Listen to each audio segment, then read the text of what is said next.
고린도전서 2장 마지막 절 말씀이 이렇게 말씀하십니다. 누가 주의 마음을 알아서 주를 가르치겠느냐. 그러나 우리가 그리스도의 마음을 가졌노라. 누가 주의 마음을 알아서 주를 가르치겠느냐. 그러나 우리가 그리스도의 마음을 가졌노라. 이 말씀을 읽으면, 들으면 어떤 생각이 듭니까?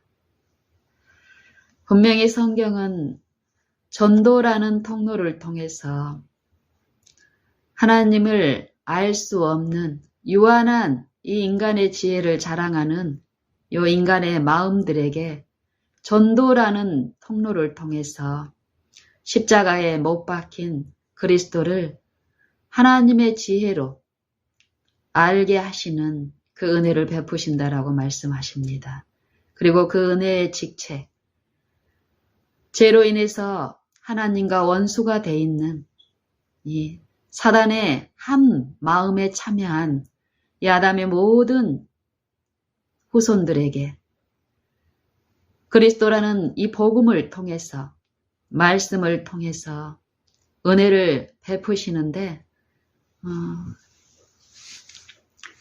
그 은혜를 전할 통로로 이 유한한 또 인간을 사용하고 그 직책을 먼저 그 마음을 품고 그 마음을 배운 자들을 통해서 하나님의 지혜를, 그 화목해 하는 그 지혜를 참여한 자들을 통해서 그 은혜의 복음을 이방, 하나님을, 그 마음을 모르는 자들에게 비추는 직책을 맡기셨다라고 얘기합니다. 사도 바울을 통해서 말씀하시는 누가 주의 마음을 알아서 주를 가르치겠느냐. 그러나 우리가 그리스도의 마음을 가졌노라. 신령한 요 일에 대한 이 사도의 이 권면의 여러 말씀들은 분명히 이 하나님의 마음을 알 수 없는 이 죽은 영, 사망의 영에 찬 불순종의 아들들 가운데 역사하는 그 영에 참여한 이 육체들에게 하나님의 복음은 선포가 됐는데 그 복음을 받아들이는 자들, 그들은 그리스도의 마음을 품음으로써, 믿음으로 품음으로써 그리스도의 마음을 알게 되는 일이 있다라고 얘기합니다. 그래서 사도 바울은 이 가치와 이 축복을 철저히 인식한 이 사도는 유일하게 그 마음을 품을 수 있는 이 마음의 상태는 철저한 자기 부인, 이 나를 지배하는 그 영으로부터 내가 더 강한 그 영을 모심으로써만이 나를 옥죄고 감금시키고 이 영적인 신령한 것을 전혀 할 수 없는 이 무력한 그 상태의 도움은 유일하게 그리스도의 영을 통해서만 이루어진다는 걸 배우고 철저히 인식한 이 사도는 철저히 자기 부인의 신앙을 외칩니다. 고린도전서 2장에도 보면은 그런 사상으로 시작을 하죠.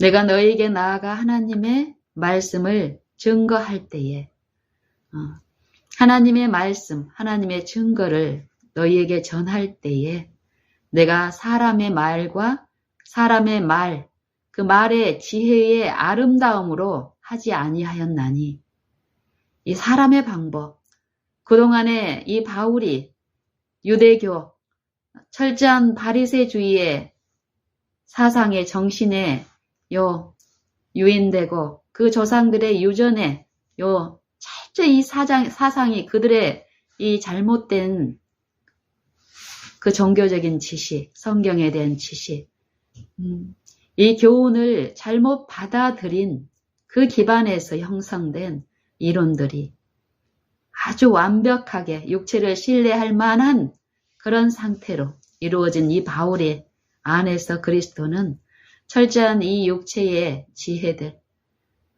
오름들, 이론들, 이 성경적인 교리들, 지식들, 율법에 대한 지식들, 이것들의 무가치함을 이제 인정하는 이 바울이 고백합니다. 내가 하나님의 말씀을 너희에게 나아가서 증거할 때에 말과 지혜의 아름다운 것으로 하지 아니하였나니 내가 너희 중에서 한 가지만 알기로 작정하였다라고 얘기하는데 그 한 가지가 그리스도와 그의 십자가에 못 박히신 것 외에는 아무것도 알지 아니하기로 작정하였습니다. 그리고 그 다음에 연결되어 말씀하시기를 내가 너희 중에 거할 때에 약하며 두려워하며 심히 떨었노라. 이런 말씀을 하십니다. 바울 안에 계신 그리스도의 영이 바울에게 가르치신 그대로 받아들이고 흡수하고 먹고 마신 바울은 그리스도가 이 땅에 이 바울이 있은 그 육체 안에 생애하셨을 때 품으셨던 그 마음, 그 연약한 속에서 온전히 아버지의 영께 굴복된 그 마음을 배운 사도 바울도 그리스도께서 육체에 계실 동안에 자기를 죽음에서 능히 구원하실 이에게 심한 통곡과 눈물로 간구와 소원을 드리셨고 그의 경외하심을 인하여 들으심을 받았느니라 하신 말씀처럼 그가 아들이시라도 고난을 통하여 순종함을 배워 온전케 되심으로써 우리를 중보하시는 대제사장 하나님 우편에 앉으셨다. 멜기세덱의 반차를 좇은 대제사장이라 칭함을 받으셨다 하신 그 말씀대로 이 사도의 고백도 한결같습니다. 나는 이 한 가지 말고는 알지 아니하기로 작정하였다는데 그리스도의 생애와 그리스도의 십자가의 죽음과 부활 그 속에 분명히 우리가 쫓아가야 할 우리의 본이 풍성하게 말씀하고 계시기 때문에 사도도 그것만을 바라고 또 그런 상태에 있는 이 사도의 상태가 어떠하였는지를 내가 너희 가운데 있으면서 이 사람 간의 표준으로 보면은 이 바울은 자랑할 것이 얼마나 많았습니까? 성경적인 지식, 논리, 여러 가지 어떤 사상, 철학이면 철학, 모든 것에 능통한 사도였습니다. 그런 열성으로 그리스도를 실제로 만나기 전에는 그 마음을 성령을 통해서 듣기 전에는 그걸 자랑했었습니다. 육체를. 그래서 사도는 빌립보서 3장에서 말하기를 이 육체를 신뢰하는 그 외적 신앙을 자랑하고 경건의 모양만 쫓고 경건의 능력을 부인하는 자들을 경계하고 삼가라는 이 신자들에게 권고하는 그 말씀 다음에 개들을 삼가고 악행하는 사람들을 삼가고 손할례당을 삼가라. 그리스도로 자랑하고 하나님의 성령으로 봉사하며 그리스도로 자랑하고 육체를 신뢰하지 아니하는 우리가 곧 할례당이라. 이 말씀 뒤에 그러나 누구든지 만약에 육체를 신뢰할 만한 것이 있는 줄로 안다면 생각한다면 나는 더욱 육체를 신뢰할 만하니 하고 자기의 육체를 신뢰할 만한 것들을 나열합니다. 하나님의 말씀을 맡은 이스라엘의 족속이요. 또 이 할례를 자랑하고 외적 신앙의 형식과 의식과 예식을 자랑하고 그걸로 경건을 자랑하고 자기 의를 자랑하는 요 할례에 대한 이 신봉하고 있는 그 당시에 이 교회의 상태를 책망하는 발언으로 내가 난 지 8일 만에 나도 할례를 받았고 그 할례의 어떤 신성성을 부여한 줄로 알고 그렇게 살아온 자기의 신앙을 이 한 말씀으로 고백을 하죠. 그리고 이스라엘 족속 중에 이스라엘인이요. 또 베냐민 지파에 속하고 히브리인 중에 히브리인이다. 그리고 율법으로는 바리새인이요. 예수님이 너희 의가 서기관과 바리새인의 의보다 더 낫지 아니하면 결단코 천국에 들어갈 수 없다 하신 요 육체로 이룰 수 있는 의, 그 더러운 의 중에서 가장 그래도 그 상대적인 비교의 측면에서 가장 그래도 사람들이 인정하는 의, 바리새인의 의를 말씀하시는데 이 사도가 바리새인의 교육을 받아서 그 정신으로 철저히 그 율법을 알고 있는 그 지식이 있었다라고 얘기합니다. 그리고 열심으로는 교회를 핍박하고 또 율법의 의로는 흠이 없는 자라고 그만큼 육체를 신뢰할 만한 이 사도 사울이 다메섹 선상에서 하나님의 은혜로 예수님을 만나는 본 일이 있었습니다. 계시 가운데. 이 마음에서 일어나는 그 실제를 보고 철저히 그 빛 앞에 이 육체가 죽는 체험을 했죠. 그 체험을 한 이후로 사도의 고백은 달라집니다. 그러므로 누구든지 육체를 신뢰할 만한 것이 있는 줄로 생각하면 내 육체는 이만큼 신뢰할 것이 많지만 자랑할 것이 많지만 그러나 내가 무엇이든지 그리스도를 위하여 모든 것을 해로 여기고 또한 모든 것을 다 해로 여김은 내 주 그리스도를 아는 지식이 가장 고상함을 인함이라. 이런 고백을 합니다. 그리고 그를 위하여 모든 것을 잃어버리고 내게 유익하던 모든 것을 해로 여기고 다 해로 여기는데 그리스도를 위하여 그 모든 것을 또 잃어버리고 또 그 모든 것을 배설물로 여김은 그 더러운 것으로 여김은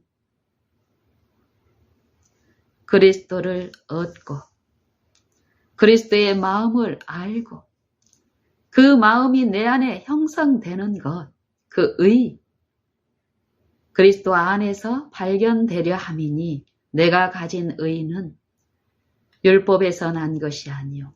내가 그 말씀을 지켜서 행해서 내 안에서 내 노력으로 이루어진 의가 아니라 율법에서 난 것이 아니라 오직 그리스도를 믿음으로 말미암은 것이니 곧 믿음으로 하나님께로부터 난 의라 이런 얘기를 하죠.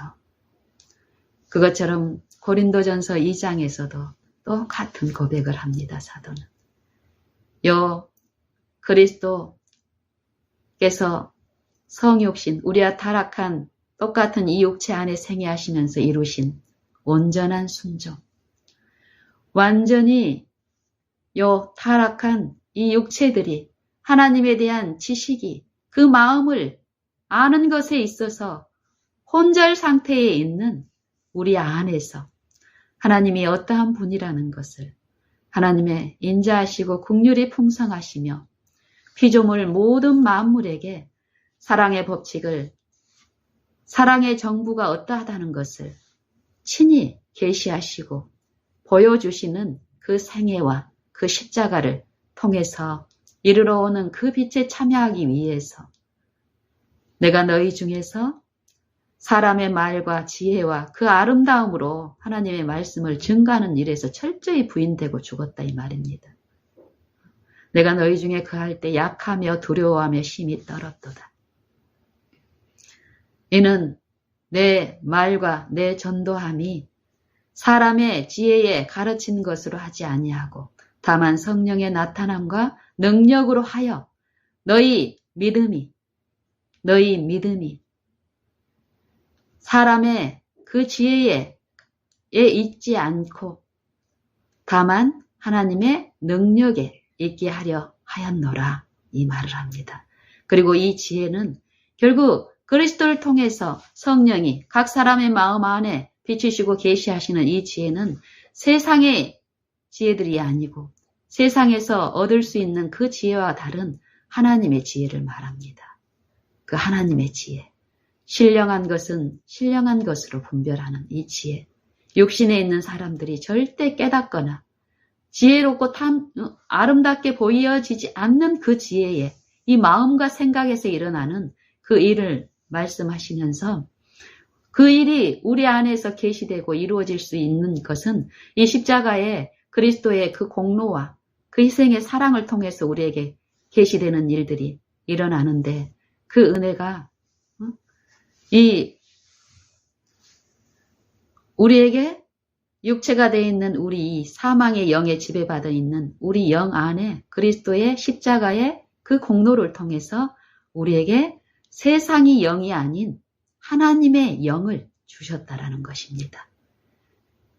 이 영, 왜 우리에게 하나님의 영을 주셨냐면은 이 하나님의 영 말고는 이 하나님의 그 깊은 것을 통달할 수 있는 존재가 아무도 없기 때문이라고 합니다. 신성이신 그 하나님의 마음을 이 육체들에게 보여주기고 깨닫고 가르치기 위해서는 그 신성이신 분 중에 한 분이 그 일을 하셔야 되는데 우리에게 하나님의 그 영을 그리스도의 그 공로와 흠없는 그 제물로서 우리의 모든 죄에 대한 대속을 이루신 그분의 그 약속을 통해서 우리에게 하나님의 영을 풍부해 주셨다라는 것입니다. 그것을 믿음으로 받는 일이 각 신자의 믿음의 생애에서 있는데 이 믿음이라는 것은 내가 믿었기 때문에 이제 하나님의 자녀가 됐고 믿었기 때문에 이제 하나님의 자녀로서 확실한 그 자격으로 이제 이 말씀만 어떤 방법으로든지 최선을 다해서 내 열심으로 전하면 되는 것이 아니라는 것입니다. 이 믿음은 목적지가 아니라 이 영생의 일을 우리 안에서 성령을 통해서 계시하시고 깨닫게 하시고 받아들인 자들 안에서 하나님의 그 형상이 회복되는 이 일의 수단으로서 이 믿음이 우리에게 축복으로 주어진 겁니다. 그리스도의 생애와 십자가를 통해서 우리의 죄값을 대속하시고 그 부활의 생명으로 우리 안에 하나님의 형상에 참여할 수 있는 모든 축복을 우리에게 값없이 주셨다는 것을 믿는 자들 안에서 그 믿음 그 말씀이 성취되는 일이 오늘 각 신자의 신앙을 통해서 바라봄을 통해서 이루어지는데 이때 수단으로 축복의 통로로 주신 것이 믿음이라는 것입니다. 이 믿음은 하나님의 그 축복을 하나님은 이 믿음도 우리가 노력해가지고 이 하나님을 믿는 믿음을 성취해내는 것이 절대 아니라고 성경은 말씀하십니다. 이 믿음의 이 마음속에 신자의 마음속에 믿음이 계시되고 이 믿음이 이루어지는 그 과정을 로마서 10장에서 잘 말씀하고 계시죠. 믿음은 들음에서 오고 들음은 그리스도의 말씀으로 말미암느니라. 그리스도의 말씀이 성령을 통해서 이 마음에 제시될 때 그 말씀은 믿음이 충만한 말씀입니다.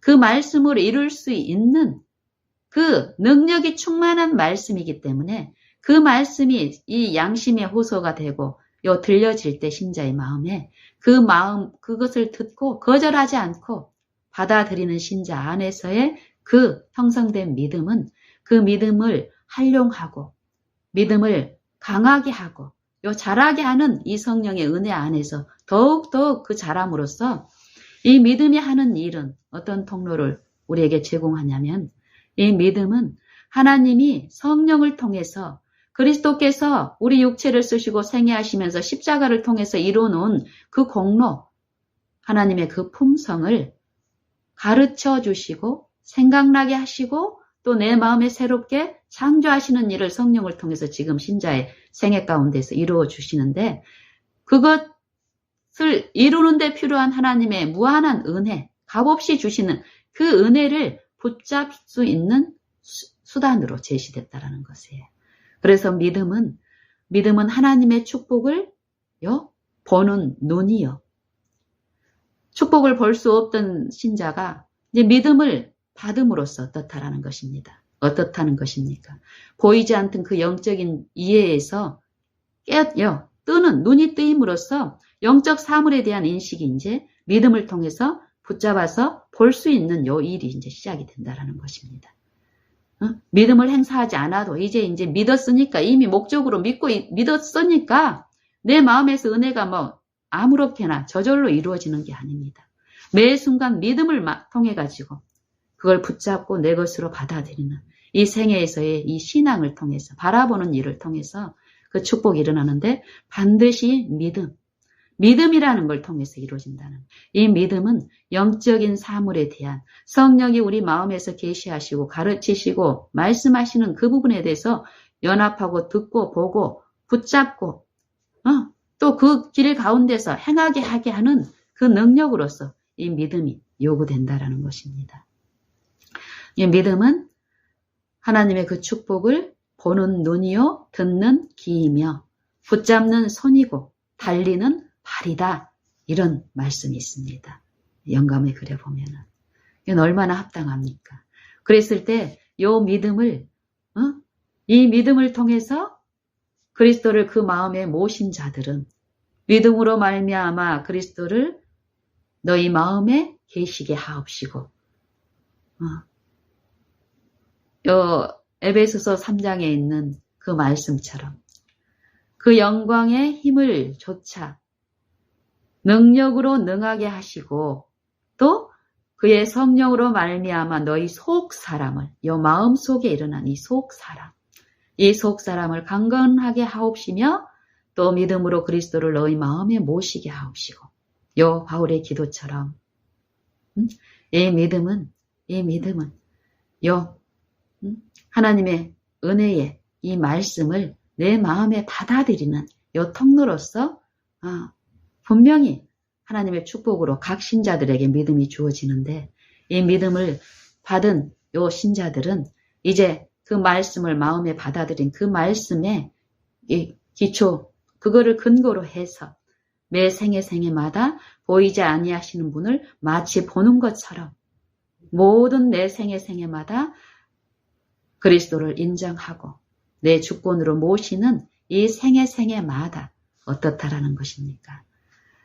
이 육신의 누구나가 인식할 수 있는 이 사람의 지혜대로 성경을 해석하고 이런 일이 아니라 이 영적인 부분을 이제 더욱 분명히 듣고 영적인 국면에서 하나님의 영이 이렇게 지도하시는 그 음성을 들으며 이제 바른 길, 의의 길, 죄의 길이 아니라 의의 길로 걷는 이 마음의 회복이 이루어진 신자의 생애는 어떻습니까?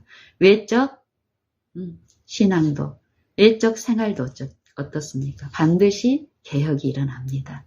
그리고 성품의 변화로 날마다 새롭게 하심에 참여함으로써 그 주변에 있는 사람들과 그 주변에 있는 하나님이 인도하시는 그 관계에서의 하나님의 마음을 보여주고 가르치는 일이 있기 때문에 이 사도의 고백과 같이 감사함으로 하나님께 영광을 돌리며 하나님께 찬송을 드리는 그런 신앙을 할 수 있을 것이라고 확신합니다.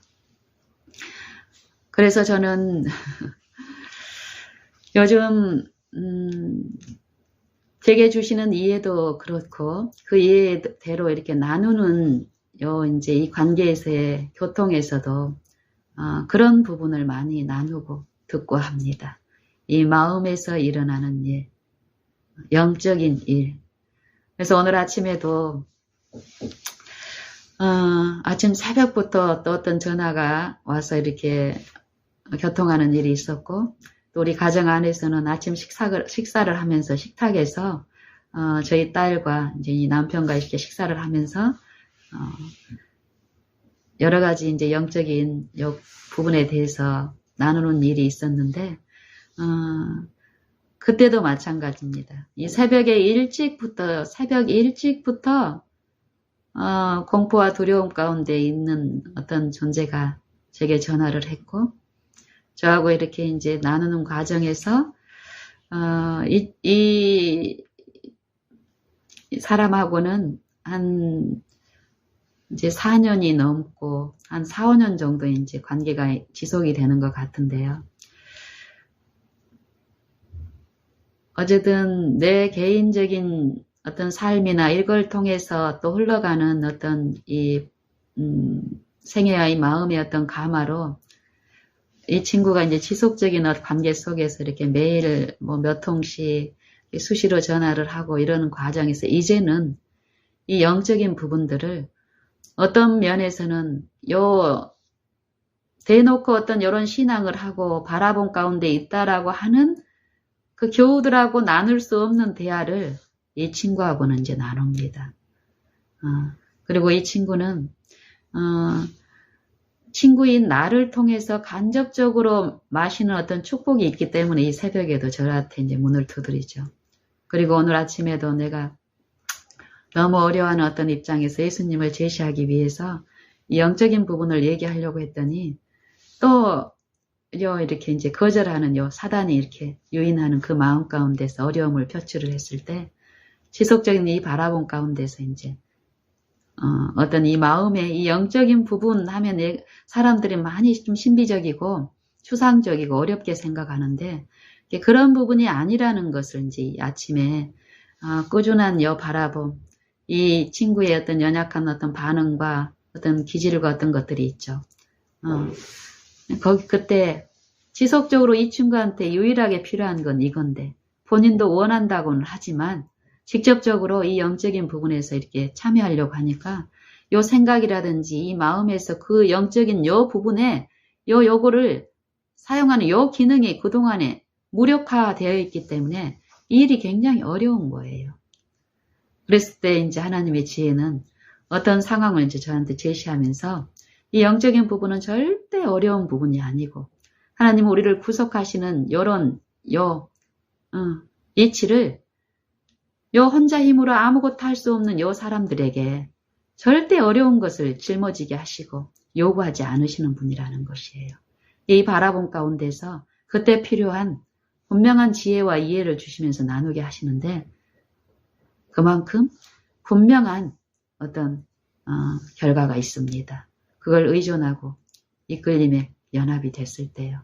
그래서 이 친구한테도 영적인 부분이 어렵다고 이렇게 선사례를 치면서 너무 어려우니까 이제 그만했으면 좋겠다는 거예요. 그리고 나는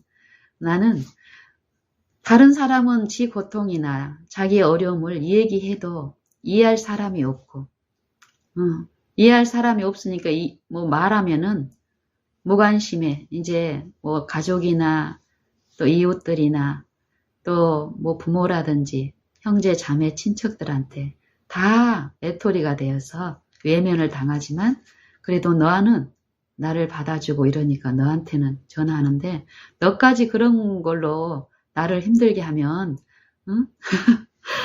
이제 싫다는 거예요. 그래서 얘 말이 이제 그렇습니다. 자기가 고통 중에 죽을 것 같아서 예수님을 불렀는데 예수님이 답이 없으니까 절망이 되고 실망이 되고 낙심이 돼서 그냥 나는 이제 죽고 싶다는 생각밖에 안 든다라는 거예요. 밤새 죽음의 공포에 이제 시달렸다라는 겁니다. 그래서 자연스러운 이 대화 가운데서 그 마음을 품어주고 이러는 과정에서 이제 영적인 부분에서 불렀는데 답이 없으니까 의심하고 이제 그 시험에서 이제 실패한 거잖아요. 그렇죠. 이 영적인 부분을 이해를 못하니까. 그러면서 이제 어때? 불렀는데 예수님은 대답도 안 하고 불렀는데 예수님은 응답도 없으시고 살아있다고 하셨는데 죽은 분이고 요 영적인 요 흑암에 빛 안에서 더 깊은 나락으로 빠져가니까 이 친구의 생각 속에 어떤 마음만 주는 것입니까? 이 고통 중에 쉴 수 있는 유일한 길은 죽음밖에 없다라는 이 죽음의 속삭임이 계속 있는 거예요. 그리고 자기 연민에 계속 빠지게 하는 그 늪에. 그래서 결국은 죽음만이 유일한 선택이다. 이게 사단이 끌고 가려고 하는 마지막 지점입니다. 이런 것들을 이제 조심스럽게 나누면서 이제 믿음의 부분, 이 친구가 왜 부르다가 예수님이 그 순간에 생각이 나서 예수님만이 답이라는 거 불렀는데 이 아이가 부를 때 어떻습니까? 바로 이 육신적인 어떤 고통들이 한꺼번에 마술처럼 하나님은 그런 능력이 있다라고 생각을 하고 그렇게 했는데 그런 답이, 그런 감정의 변화라든지 없기 때문에 바로 의지가 약하기 때문에 의심의 물결을 타고 유인돼서 불신으로 빠져버리는 것입니다. 우리 하나님의 이 축복은 믿음이라는 이 수단을 통해서 이루어지는 건데 이런 영적인 부분에 대한 이해가 조금만 생각을 하고 할 수 있으면 좋은데 그런 것에서 무거운 거예요. 이 사단의 흑암 가운데서. 그런 게 더 깊이 보이는 내 입장에서는 어떻게든지 이런 이해를 좀 나누게 해서 실제적인 이 믿음을 통한 하나님의 축복이 그 마음에 이루어지면 이 친구의 이 영적인 상태에서 오는 이 질병은 결국 예수님 안에서만 해결될 수 있고 이 정신적인 어떤 그런 부분들이 많이 보이기 때문에 그런 걸 오늘 아침에 이제 나누려고 하는데 이 아이가 이제 그러는 거예요. 친구가. 나는 그냥 너를 통해서 얻는 그 정도의 신만도 좋다라는 거예요. 그래서 복잡하게 그 영적인 부분까지는 안 했으면 좋겠다라는 거예요. 차단을 하려고 했을 때 제가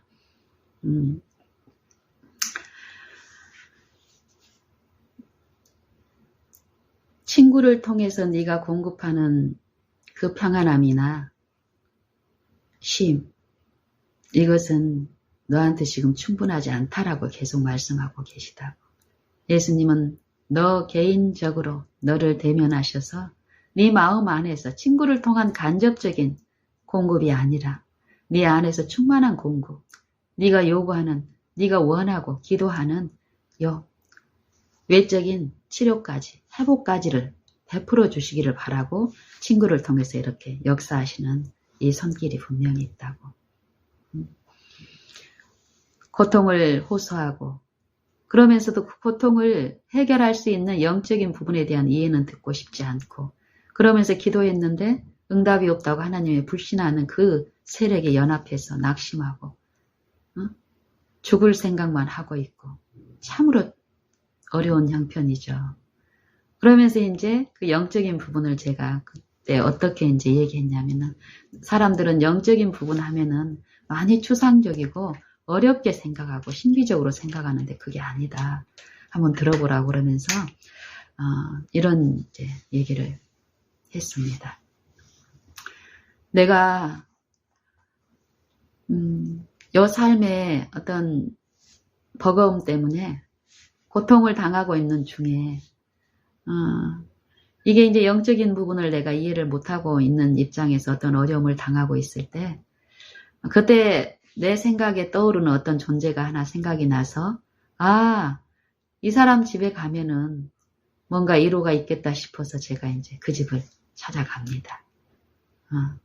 그동안의 어떤 여러 관계 속에서 내 어려움을 호소해도 받아들여줄 사람이 주변에 없다고 생각해서 더 어려웠는데 그때 어떤 한 사람이 딱 생각이 나는 거예요. 내가 어떤 어려움이 있을 때 나한테 도움을 그동안에 줬던 어떤 분. 그래서 그 실제적인 그분이 생각이 나서 내가 그분 집을 방문했더니 내 기대와 일치하게 반갑게 맞아주시는 거예요. 그럼 내 마음의 위로를 받습니까? 마음의 위로를 받는다고 생각을 안 하지만 어쨌든 그렇게 기대하고 가서 문을 두드렸는데 이 사람이 반갑게 웃으면서 나를 맞아주는 거예요. 그리고 또 내 어려움을 얘기를 했더니 들어주고 또 친절한 말로 답해주고 그 마음을 품어주고 그래서 그분하고 즐거운 시간을 이렇게 보낸 거예요. 그리고 자기의 어떤 고통, 이 삶의 무거운 버거운 거를 이분하고 있는 동안에 잊었습니다. 그리고 맛있는 음식도 공급받고, 그리고 이제 현실로 다시 돌아오기 위해서 이제 그 집을 떠나서 현관에서 배웅을 받고, 계단을 내려가서 엘리베이터로 향하는데, 계단 두 계단쯤 내려가는데, 문이 쾅 하고 닫히는 소리가 들립니다. 어떨까요? 이 소리가 그 안에 집 주인은 무심코 한 이 문 닫는 소리가 이 영적으로 기갈 중에 있는 이 영혼에게는 영향을 끼칠까요? 안 끼칠까요? 정말 이 마음에 이 회복이 없고 영혼이 손상이 많이 이 마음에 상처가 많은 사람일수록 또 이 사람을 통해서 뭔가를 공급을 많이 받았다고 하는 입장에 있을수록 무심코 요 공급을 준 사람이 베푼 어떤 요 행동이나 말이나 제스처에서 이 마음의 손상을 입을 수 있는 위기는 더 큽니다. 그래서 문 닫는 그 소리가 또 다른 이 생각 속에서의 어떤 어려움을 자아내면서 어렵게 할 수도 있다는 거예요. 이 얘기를 했을 때 이 친구가 이제 이해를 하는 것입니다. 영적인 부분이 무엇이라는 것을. 맞다, 맞아. 이런 반응이 오는 거예요. 만약에 이 집주인이 이 영적인 부분에 대한 이해가 있다면은 성령을 통해서 그 상처받은 영혼의 그 상태를 자기 체험으로 이런 부분에 대한 지식이 있다라면 절대 무심코 그런 실수까지도 하는 그런 실수까지도 하나님의 영 안에서 그 실수를 하지 않고 마음 안에서 화목의 그 잔치에 참여할 수 있는 길이 더 있게 된다고. 절대 이 영적으로 피폐함에 있는 이 영혼을 현관에서 작별하고 문 닫는 일이 있을 수 없을 것입니다. 처음에는 그런 일이 있겠지만 지속적으로 교훈하시는 성령의 이 마음 안에서 마음을 다루시는 이 영께서는 그런 교훈을 주시거든요. 삶에서. 자기 체험을 통해서. 그래서 이 문 소리, 조그만 미세한 소리까지도 이 영적인 부분에서 이 사단은 그걸 통해서 상처를 입히는 이런 영적인 부분을 아는 사람은 절대 문을 닫지는 일을 할 수가 없습니다. 그리고 현관에서 작별하는 게 아니라 영적의 기갈이 보이면 보일수록 이 사람에게는 어떻습니까? 같이 내려가서 이 사람이 보이지 않은 때까지 더욱더욱 그렇게 하는 그 영의 이 가르치심은 지혜는 그런 일을 실제로 하기 때문에 이 영혼의 회복에서 우리는 흡족하게 둘 다 마시는 일이 있습니다. 그리고 이와 비슷하게 전하기도 그러죠. 내가 마음에 어떤 어려움이 있을 때는 상대에게 어떤 위로를 바라고 전화를 했는데 전화를 하는 동안에 어떤 공급을 받았다고 생각을 했는데도 끊을 때 어떤 태도나 어떤 소리에 영향을 받는 일이 있습니다. 이 영적인 부분에서는. 이게 바라보지 않고 혼미함이 있을 때는 뭐 이것저것 다 상처니까 분별이 없지만 이 바라본 가운데 이제 구체적으로 이 영적인 부분을 성령을 통해서 이제 배우고 보고 듣고 하게 되면 그런 모든 행동과 말과 이런 것 속에 들어있는 이 영적인 국면을 깨닫게 합니다. 이런 부분이 어떤 거라는 걸 알게 하시기 때문에 듣는 일이 있는데요. 이 친구하고 아침에 이런 얘기를 이제 하면서 이 영적인 부분, 이 마음 안에서 이루어지는 부분을 예수님은 다루시는데 이거에 대한 이해가 없이 그냥 외적인 어떤 신앙이라든지 외적인 회복만을 바라고 갈 경우는 외적인 질병의 회복. 이 친구가 바라는 건 이거죠, 지금. 자기가 당하는 그 고통, 육체의 고통에 있으면 면하게 해달라는 거예요. 이 영적인 부분은 보고 싶지 않고. 그래서 예수님이 이 땅에 오셔서 어떤 일을 하셨는지도 이제 이 친구하고 아침에 이제 잠깐 나눴습니다. 예수님이 이 땅에 오셔서 무수한 질병을 고치셨지만은 예수님은 그 질병을 고치는, 외적 질병을 고치는 게 목적이 아니었죠. 이 질병을 예수님이 고쳐주시는 이 병자들은 결국 이 마음의 회복, 믿음으로 만지고 듣고 그 이루어진 결과로서 외적인 치료가 나타난 거죠. 성경의 모든 기록들은 문자 그대로 육신적으로 받아들여지면은 성경의 말씀이지만 결국 육신의 생각은, 육신의 일을 좇는 사람은 육신의 생각을, 그리고 그 육신의 생각은 사망을 낳느니라, 사망이니라라고 말씀하십니다. 모든 성경 말씀을 통해서 그 안에 성령이 계시하신 그 영적인 그 지식을 더욱 깊이 우리의 삶을 통해서 듣는다면은 우리는 이 사망이 낳은 그 결과에 이르는 것이 아니라 생명에 참여함으로써 이 마음의 회복과 쉼과 기쁨을 누리면서 이 외적인 이 육신에 나타나는 모습들도 어떻습니까? 개업과 참다운 경건의 삶에 참여함으로써 하나님의 마음을 비추고 보여주고, 또 이 빛에 비춰진 이 드러나는 이 어두움들을 정죄하는 것이 아니라 이 아름다운 이 빛에 참여하고 싶은 소망으로 이끄는 그 통로로서 하나님이 사용을 하시기 때문에 합당한 일들이 이루어질 줄로 압니다.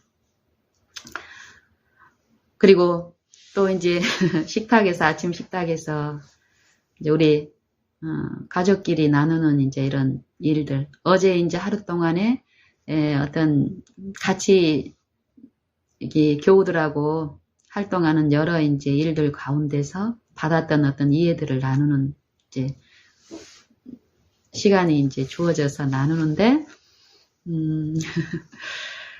칭찬을 받을 때 우리의 태도, 이런 부분들을 이제 잠깐 이제 나누는 과정에서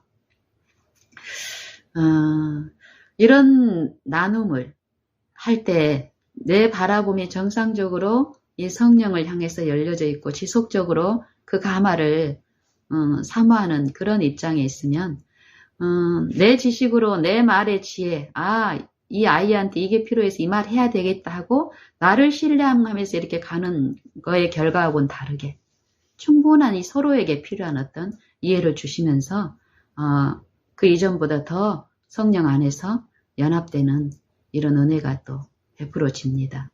아침에도 우리 딸아이도 그동안 꾸준한 어떤 자기의 습성이나 또 이 영적인 요 교훈을 통해서 분명히 이제 이 아이가 경계하고 또 하나님께 구하는 어떤 상태가 있는데, 그것이 뭐냐면은 칭찬의 이음과 칭찬이 자기한테 쏟아질 때 그때 이제 그것들을 어떻게 이제 주님의 은혜 안에서 합당히 이루어진 요 부분에 대한 이제 사모함이 있는 거예요. 특히 우리 딸아이 같은 경우는 외적으로 봤을 때 좀 인상이라든지 또 이 아이가 이제 어렸을 때 엄마한테 이렇게 막 엄마의 그 강압적인 어떤 그런 또 완벽주의적인 그런 성향을 얘가 많이 이제 닮았습니다. 딸이다 보니까. 그래서 실수하는 것을 많이 두려워하고 어려워하고 그리고 남한테 이렇게 칭찬받을 만한 그런 부분으로 막 모든 행동들이 칭찬을 즐겨 하고 그게 좋은 일이라고 생각을 했습니다. 내 그 교육 방침이 그랬기 때문에. 근데 철저히 영적인 부분에 대한 이해를 우리 가정에 이제 비추시면서 이제 이 아이들의 이제 사고도 이제 그렇게 이제 가는 거예요. 칭찬이 다 좋은 건 아니고 분명히 우리가 예수님을 부르는 목적이 이 영적인 영생의 생명의 회복이고 마음의 치유라는 것들에 대한 이해가 이제 생기면서는 그 기질상 특질상 나도 모르게 이렇게 내 기호나 어떤 경향대로 끌려가는 요 시점에서 이제 이 구하는 일들이 있는데, 어제도 이제 어떤 일 가운데서 우리 딸이 이제 저하고 이렇게 연합해서 어떤 일을 하는 게 있었습니다. 자발적으로 그러고 싶어서. 그러는 과정에서 이 아이가 이제 자기가 드러나지 않기를 바라는 거예요. 거기에서. 그래서 이제 바라본 가운데 가는데 어제도 이제 엄마하고 어떤 일을 했지만 이 아이는 별로 드러나지 않았습니다. 근데 이제 내가 드러나는 어떤 이 주변의 반응들이 이제 몇 차례 이제 있었기 때문에 그럴 때 이제 요 바라본 가운데서 우리는 이 영적인 이해라든지 옳은 어떤 견해에 대해서 요 관계나 요 일 가운데서 가지 말아야 될 어떤 상황들, 또 하지 말아야 될 어떤 일들이 어떤 상대나 어떤 요 사건 중에서 일어나면은 우리는 습관적으로 우리의 요한한 힘은 어쩌냐면은 그거를 제지하고 저항하고 막음으로써 더 이상 그쪽으로 진행되지 않게 하는 요 방법을 쓴다라는 것이에요. 이게 이제 나를 신뢰할 때 이게 사용할 수 있는 가장 강력한 무기죠. 어떤 한 힘이 있는데 이 힘이 요 계속 진행이 되면은 안 좋은 결과로 끌려간다라는 것을 알고 있는 요 사람이 요 진행되는 힘을 막기 위해서 쓸 수 있는 최선의 방법은 요 진행되지 않게끔 막는다는 거예요. 물리적인 힘을 통해 가지고. 그럼 예를 들어서 칭찬은 이 영적인 부분에서 굉장히 치명적인 독소다. 이게 이제 성경의 교훈이잖아요. 이게 하나님만 자랑하고 하나님 안에서 자랑하고 하나님만 기뻐하고 이 말씀을 이제 성경은 말씀하고 계시거든요.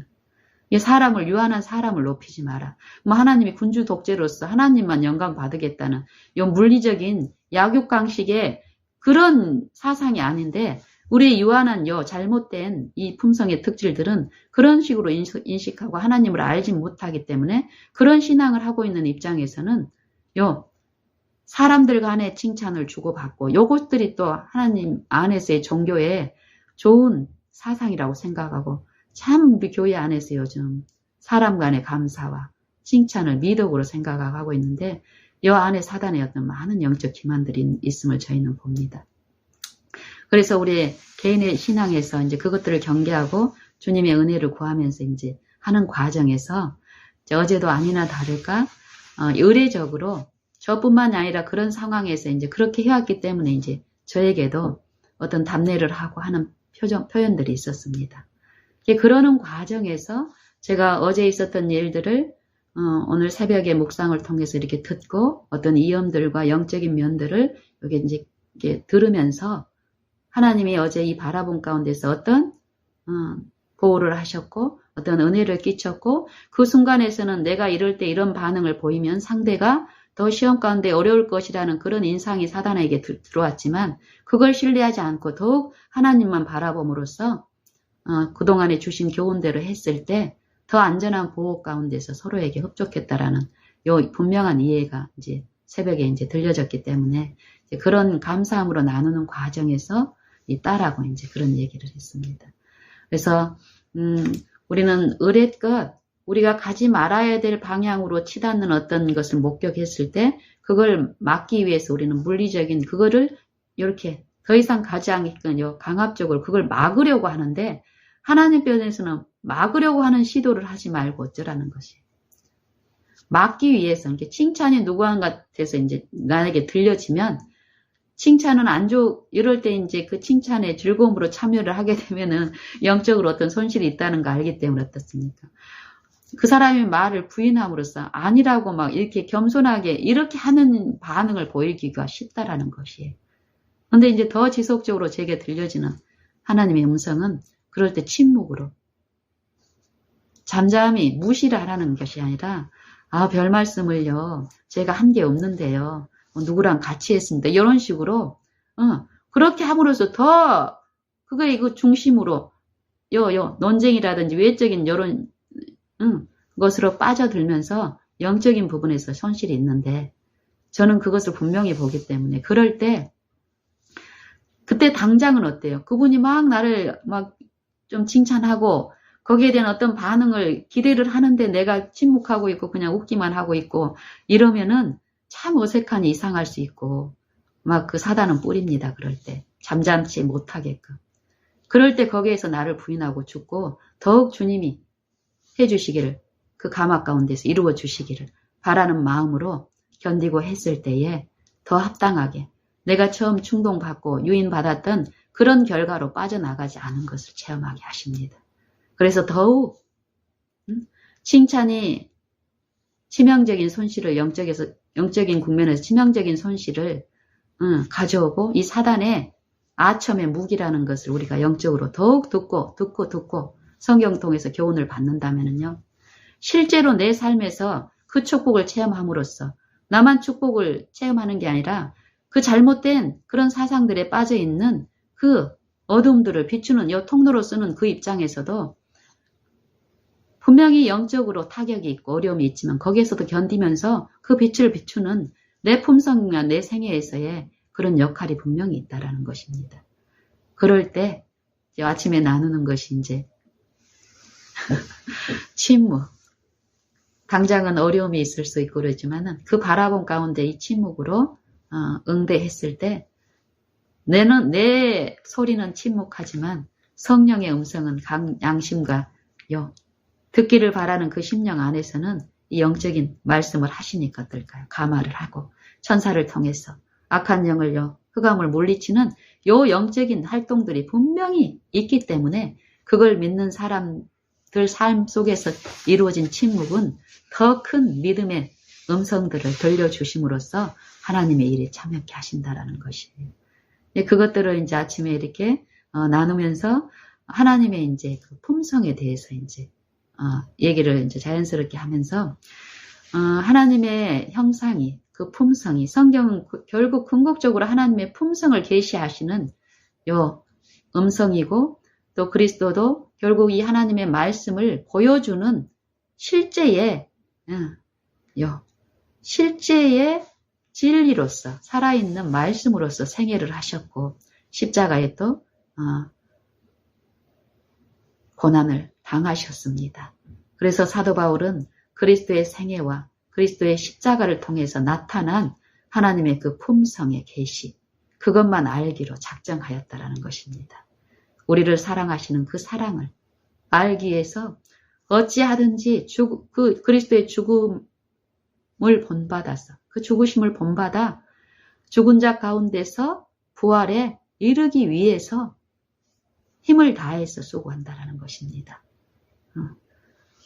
이 품성에 대해서 이제 나누면서 이 품성이 그래도 아직까지 많은 부분 사단에 의해서 잘못된 이 사단의 본성을 받아들임으로써 하나님의 품성을 오해하고 있는 요 피조물과 요 인간들 마음 안에 그래도 하나님의 형상이 아직 훼손되지 않고 남아있는 부분이 아직도 있는데 그게 천연계를 통해서 하나님의 품성이 계시되고 있고 그리고 요 인간의 사랑 중에서도 어떤 사랑에 요 갓난 아기를 취급하는 이 엄마의 사랑 이 모성에 하나님의 사랑이 많이 남아있다고 훼손되지 않고 그러면서 이제 이 사랑이 어떻게 이루어지는지를 이제 이 아기를 통해서 이제 얘기를 하는데 이 갓난 아기가 처음에는 엄마에 대한 요 이해가 전혀 없죠. 갓난 아이는. 그렇죠? 근데 이 엄마가 이 엄마의 사랑이 이렇게 흘러나감으로써 이 아이가 분명히 엄마를 알아가는 이 영적인 발달의 진행이 있습니다. 단지 이 외적인 육신의 성장만을 우리는 보게 되는데 이 영적인 보이지 않는 이 마음 안에서 일어나는 일들이 있다라는 것이에요. 그래서 이제 이 아이가 보면은 막 태어났을 때 이 아이는 시력이 없습니다. 듣는 귀도 없어요. 이 물리적인 소리, 엄마의 물리적인 소리를 들을 수 있고 엄마의 외관의 이 모습을 볼 수 있는 이 시력이 없어요. 그리고 감각도 이렇게 나중에 올 그런 지금 우리가 가지고 있는 이 감각으로 이루어지지 않았습니다. 이 아이는 막 태어났을 때 이 아이는 요 영적인 부분으로 엄마의 사랑만 받아들일 수 있는 어떤 그런 상태로 태어나는 걸 이제 제가 나중에 봤습니다. 보입니다. 알게 됐습니다. 왜 그럴까? 왜 엄마를 바로 이렇게 보고 들을 수 있으면 더 큰 효과가 있을 텐데 왜 하나님은 갓 태어난 아이들의 눈을 햇빛을 통해서 상을 받아들이는 기능을 회복한 채로 태어나게 하지 않을까? 들을 수 있게끔 하지 않으셨을까? 만약에 그렇게 했다면 하나님의 엄마의 그 사랑을 기저귀를 갈아주고 또 배고픈 굶주림을 채워주고 이런 외적인 물리적인 이 공급을 통해서 이루어지는 그 사랑 말고 물질의 공급이 아닌 이 엄마가 이 아이를 사랑하는 이 모성으로 연결되어 있는 하나님의 형상 안에서 이 아이를 그 무력한 아이를 자기 생명인 이 아이를 사랑한 이 마음이 흘러가는 통로에 믿음을 가르치는 일이 분명히 앞으로 성장에 필요한 꽃이 어린 시절에 이루어져야 되기 때문에요. 그리고 이런 일을 통해서 실제로 영적인 회복에서 하나님을 바라보는 가운데 이 믿음에 대한 분명한 이 교훈이 여기에 숨어 있기 때문에 모든 인류는 이 과정을 통해서 사랑과 믿음과 그 신뢰 안에서 이루어지는 이것들을 배우게 됩니다. 그래서 이 아이가 성장하고 눈이 뜨이고 실제적인 눈이 뜨이고 말이 트이고 귀가 트이는 것도 영적으로 엄마하고 교감되는 사랑이 흘러가는 것, 그 사랑을 보이지 않는 그 마음을 믿음으로 보고 듣고 일이 이루어진 만큼 육체적인 성장도 이제 나타납니다. 현격하게. 이런 얘기를 이제 했을 때 이제 우리 딸아이가 이제 끄떡끄떡 하면서 이제 궁금해 하는 거예요. 그러면 왜 그런 하나님의 형상 안에서 이루어진 그 회복으로 시작된 부모와 자식 간의 관계가 계속 그렇게 발달이 돼야지 나중에 어느 시점 이후로 가서는 왜 그렇게 엉망이 되냐 이 말이에요. 그래서 이제 그때 또 하나님은 그런 지혜를 또 주시죠. 우리에게 필요한 지혜를. 믿음으로 바라보지 않으면 우리는 어떻습니까? 믿음으로 바라보지 않으면 만약에 이 엄마가 믿음으로 하나님을 신뢰하는 그런 사람이라면 자기를 신뢰하지 않고 하나님의 지혜를 사모함으로 어렸을 때 이 아이를 지속적으로 그런 교육을 했다면 어떨까요? 이 부모와 자식 간의 이 관계는 육체 안에서도 어떨까요? 하나님의 그 형상 안에서 연합된 그 사랑 안에서 기쁨을 맛볼 수 있을 것입니다. 그런데 대부분의 육체들은 실패합니다. 왜냐하면은 하나님의 그 본성에 참여하는 이 믿음을 활용하지 않고 어떻습니까? 자기 자아를 높이는 그 본성에 참여하는 그 길로 미혹되어 끌려가기 때문에 결국은 그 엉망이 되지만 이 성경에서 보면은 침례 요한의 출생과 또 예수님의 출생 또 나실인 삼손의 그 출생을 통해서 엄마가 성령의 충만함으로 잉태됐을 때에 그들의 어린 시절은 다른 육체와 다르게 어떻습니까? 그 믿음으로 바라보고 그 믿음을 받은 이 자녀들이 지속적으로 믿음으로 바라보는 요것들이 실제로 믿음의 삶이 이루어졌을 때까지는 어떻습니까? 성령 안에서 충만한 그 성령의 나타남과 그 능력을 체험하는 일이 있습니다. 우리 예수님은 온 전 생애에서 믿음에 실패한 일이 한 번도 없었기 때문에 죄 없는 생애를 완전한 생애를 우리를 위해서 이루어 주셨고 침례자 요한도 어땠습니까? 믿음의 생애를 살았지만 잠깐 의심하는 일이 있었죠. 옥에 갇혔을 때. 옥에 갇혔을 때 믿음에서 이렇게 바라보는 일에서 잠깐 흔들림이 있었습니다. 그래서 제자들을 보내서 오실 그이가 당신이 오시오니까 아니면 우리가 또 다른 일을 기다려야 됩니까? 그 전에 분명히 믿음을 통해서 계시를 받고 나는 빛이 아니라 빛에 대해서 증거한 자라고 담대하게 이 종교 지도자들하고 그 당시에 영향력 있는 인사들에게도 빛을 증거하고 죄에 대해서 책망하고 그런 담대한 기별을 외쳤던 침례자 요한도 자기가 옥에 갇혔는데 이 옥에 갇혔을 때 영적인 시험이 얼마나 컸겠습니까? 이 사단은 그 믿음이 신실한 그 믿음을 훼손하기 위한 그 시험들이 주어졌겠죠. 그때도 하나님은 은혜가 비춰졌고 또 그 제자를 보내서 그 형편을 아시는 예수님께서는 분명한 기별을 또 주었죠. 메시아의 사명에 대해서 너희가 보는 대로 가서 전하거라. 이사야 61장에 메시아의 사명이 있죠. 하나님의 신이 내게 임하여 내게 성령을 부으심으로써 내가 가난한 자들에게 아름다운 소식을 전파하게 하시려고 내게 기름을 부으셨는데 이로 인해서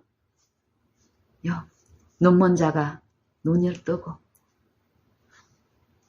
또 기머거리가 듣고 안진뱅이가 걷고 문둥병이 나음을 받고 요 죄에 대한 회복을 영적인 부분을 이렇게 이제 그 기별로 보내죠.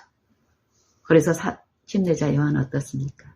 그 시험에서 그리스도를 바라보는 그 믿음에 다시 회복된 그 믿음으로 회복하고 담대함에 그 헤롯의 그 딸을 통해서 이르러 오는 그 시험에서 죽음으로 두렵게 공포해서 사단을 섬기게끔 하나님을 불신해서 이 불신에 더 굳게 진행되게 하려고 발동시켰지만 불신자들을 통해서 두렵게 떨게 하려고 했지만 침례자의 믿음, 예수님이 주신 이 진리의 믿음은 어떻습니까?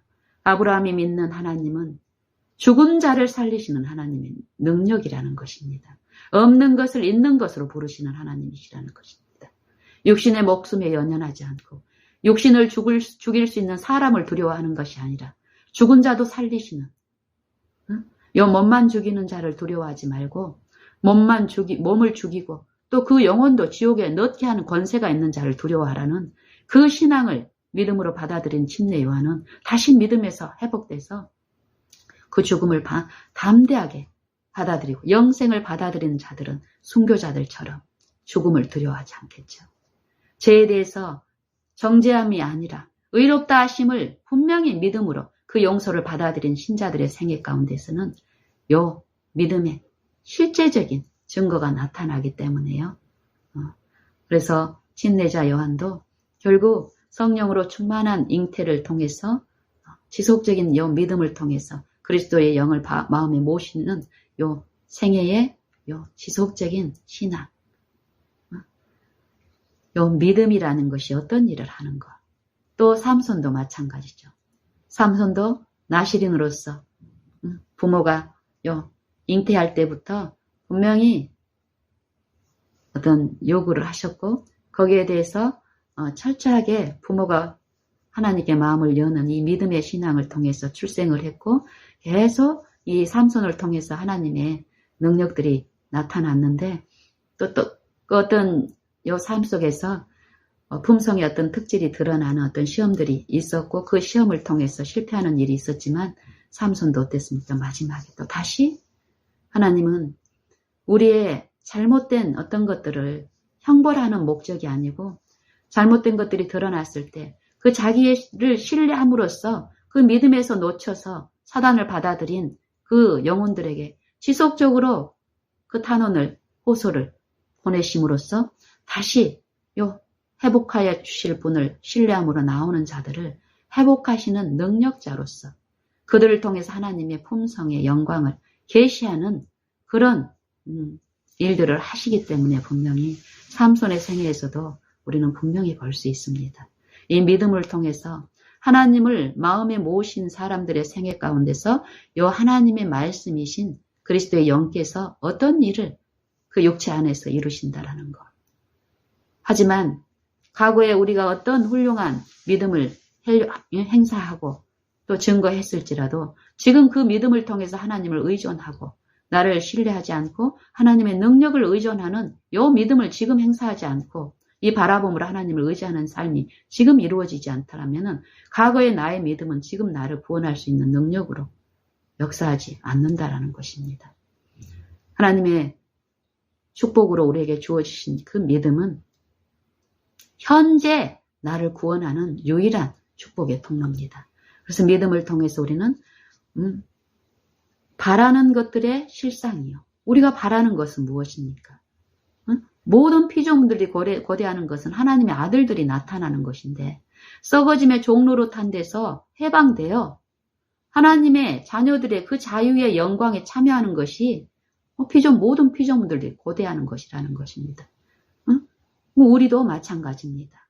우리 마음 안에 하나님의 그 훼손된 그 영광, 하나님의 품성이 우리 마음에 회복이 되고 더욱더 이게 형성이 되고 완전히 충만하게 회복이 되는 요 시험들이 이 생애 가운데서 끊임없이 오지만 그것들을 하나님을 믿고 바라고 의존하는 요 믿음의 삶 속에서 그게 더욱더욱 이루어지면 어떻습니까? 성경의 약속대로 우리가 하나님을 아는 것과 믿는 것에서 다 하나가 되어 그리스도의 분량이 충만한 데까지 이르러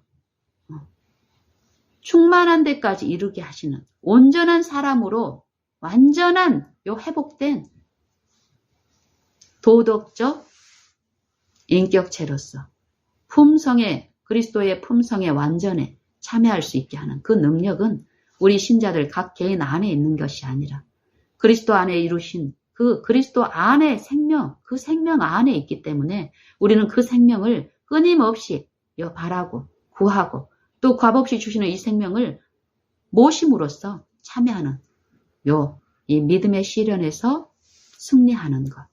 이것이 오늘 우리 각자에게 주어진 축복입니다. 특권이고. 그래서 오늘 아침에 어제 있었던 일들, 또 오늘 또 주어지는 이 관계에서 일어나는 일들을 통해서 이 영적인 부분들을 서로 나누고 또 그런 이해에서 또 하나님의 은혜 안에서 또 더 원만하고 깊은 이해에 이제 참여하는 일이 있었는데 저는 요즘 요 마음에서 일어나는 일, 이 생각에서 일어나는 일, 이것들을 더 이렇게 이전에는 혼미한 가운데 그런 게 안 보였는데 더 많이 보입니다. 처음에 이렇게 붙여졌을 때 그거를 아직 이런 것에 대한 깊은 이해가 없을 때는 내가 개입해서 습관적으로 이렇게 하려고 하는 것에서 이제 더욱더 그런 부분이 보이면 나를 부인하고 내 힘을 의지하지 않고 분명히 계시는 이 하나님의 능력이 내 마음에 더 이루어진 만큼 하나님께 의존하는 요 일 가운데서 내 안에서 역사하시는 그런 이해 가운데 이제 더 많이 이렇게 보여지는 요 국면들이 그게 많이 보이면 보일수록 이 생애에서의 어떤 그 일들을 처리하고 관계에서의 어떤 화합을 이루고 이런 부분에서 더 쉽고 단순해진다라는 것입니다. 그리고 그분이 분명히 함께 하신다라는 요 이해는, 이 믿음은 그 일을 또 감당하게 하심으로써 의존하는 가운데서 또 자연스럽게 공급하심이 참여함으로 이루어지는데 어쨌든 이런 부분들에 대해서 더 많이 나누고 싶습니다. 그리고 많이 듣고 싶고 저나 여러분들이나 보이지 않는 이 영적인 부분을 보고 가는 일, 소경이 보이지 않는 것을 볼 수 있는 일은 자기 스스로의 힘으로 절대 할 수 없습니다. 우리는 영적인 사물에 이미 이 육체는 소경이 돼 있고 들을 수 없는 상태라고 합니다. 이게 듣고 보기 위해서는 그리스도를, 그 말씀을 내 마음에 내가 모심으로 인해서 그 일이 가능하게 되는데 그럴 때도 나에게 독자적으로 그 능력이 부여되는 것이 절대 아닙니다. 이 육체 안에서는. 그 주권자께서 그 능력이 내 안에 미침으로써 그 능력에 내가 굴복된 요 믿음을 통해서 내 안에 실제적으로 역사하는 것에 내가 지속적으로 참여함으로써 그 일들이 나를 통해서 나타나는 거지요. 이런 원리를 배우면 배울수록 나를 높이고 이런 부분에서는 더욱 안전하게 보호를 받기 때문에 갈수록 더 깊은 마음속 생각에 그런 부분들이 더 많이 들리고 내 품성의 어떤 결함들이 더 깊은 곳에 있는 것들이 요 말씀을 묵상하고 또 하나님께 이렇게 듣는 이런 시간들을 통해서 그런 것들이 이제 보여주고 실제로 요 눈으로, 요 물리적인 요 눈으로 보는 게 아니라 이 영적으로 보이고 들리는 일이 더 있다라는 것이에요. 이게 요 일이 신기하니까 어떻습니까? 내가 하는 것이 아닌데 또 보이지 않았던 거고 바랄 수 없었던 건데 요 삶 속에서 지속적으로 이루어진 요 부분이 말씀 그대로 이루어지니까 이 영적인 부분에서 뜨인 만큼 더욱 그분을 의존하는 일들이 여기에 자연스럽게 이루어진다라는 것이에요. 그리고 그렇지 못한 어떤 관계에서의 어떤 만남들이 주선이 되고 이루어질 때 정말 이런 부분의 통로로서만 사용되기를 원하는 요 자발적인 요 마음을 전적으로 하나님께 드린 요 헌신들이 또 성령의 은혜 가운데서 이루어지니까 어떨까요? 어떤 만남이 이루어지든지 간에 내 영적인 내 마음의 바라봄이 지속적으로 하나님을 향해서 열리기 때문에 어떤 관계가 돌발적으로 주어지든지 간에 그리스도 안에서 보호받는 일도 실제로 체험적으로 우리가 맛볼 수 있는 지식으로서 내가 이루어지기 때문에요. 더욱 이 바라봄은 온전하게 하나님의 은혜 안에서 합당하게 이루어짐을 봅니다. 그래서 우리가 할 수 있는 유일한 우리의 태도는 1초 전에 그 상태도 아니고 1초 후에 어떤 그런 불투명한 상태도 아니고 지금 이 현재 한순간 이 순간 하나님의 그 영께 나를 드리는 것, 그분을 인정하고 모시는 것, 그리고 나의 모든 것을 그냥 전부를 다 의탁 드리는 것, 이것만 요 1초 동안에 하나님 앞에 서 있는 것, 내가 지금 내가 이 존재하는 모든 것이 하나님의 그 능력에 그 지혜 앞에 다 벌거벗은 것 같이 드러나 있다라는 것이에요. 내 생각 속에 있는 내가 그동안에 지었던 나는 잊어버리고 둔해져 느낄 수 없지만 그 모든 어떤 기록들이 우리의 이 유한한 이 두뇌로서는 잊어버릴 수도 있고 혼미해서 둔해져서 느낄 수 없지만은 하나님의 영은 그런 영이 아니라는 거예요. 그 능력과 그 건세와 그 명철의 무한함, 지혜의 크심은 이 무수한 모든 피조물들을 각각을 이름대로 다 아신다라는 거. 이름대로 안다란 말은 그 겉으로 외형으로 이 낱개별로 이렇게 아는 게 아니라는 거예요. 그 속성과 그 특질과 그 사상과 그 마음에 품은 어떤 모든 것을 지금 현재 시제로 처음부터 끝까지를 다 아시는 그 능력이라는 것이에요. 그 능력의 계시가 믿음을 통해서 내 마음이 이루어지면 이루어질수록 어떨까요? 그 실제적인 이해가 내 안에 있으면 습관적으로 감추고 피하고 요 사람 간의 이런 습성들이 그대로 고수할 수 있을까요? 그런 분에 대한 이해가 내 마음에 이루어진다면 아니죠. 어린아이 같이 또 그런 이해에 또 조화되게 그분의 품성이 하나님의 성령의 계시대로 그대로 말씀 그대로 내 마음에 이루어지는 만큼 우리는 어린아이와 같은 단순한 믿음으로 순전한 마음으로 이 어린아이가 부모 품에 안기는 그런 것도 내 마음에 이루어지기 때문에 그 분량만큼 하나님 안에서 자유롭게 더 바라본 가운데서 쉼을 누리는 요 축복들이 나타날 줄로 확신합니다. 우리 다 같이 그런 하나님을 더욱 사모함으로 지금 현재 요 순간 이 순간 모든 것을 아시는 하나님이 또 나를 채울하신 하나님 나를 돕기 위해서 지금 나를 아시고 나와 함께 하시기를 기뻐하심으로 내 마음문을 두드리고 믿음으로 받아들이기를 원하시는 그 아버지가 친절하신 아버지가 계시다는 것. 그걸 믿음으로 그분 앞에 간구하고 엎드리는 이 순간들을 함께 사시기를 바랍니다.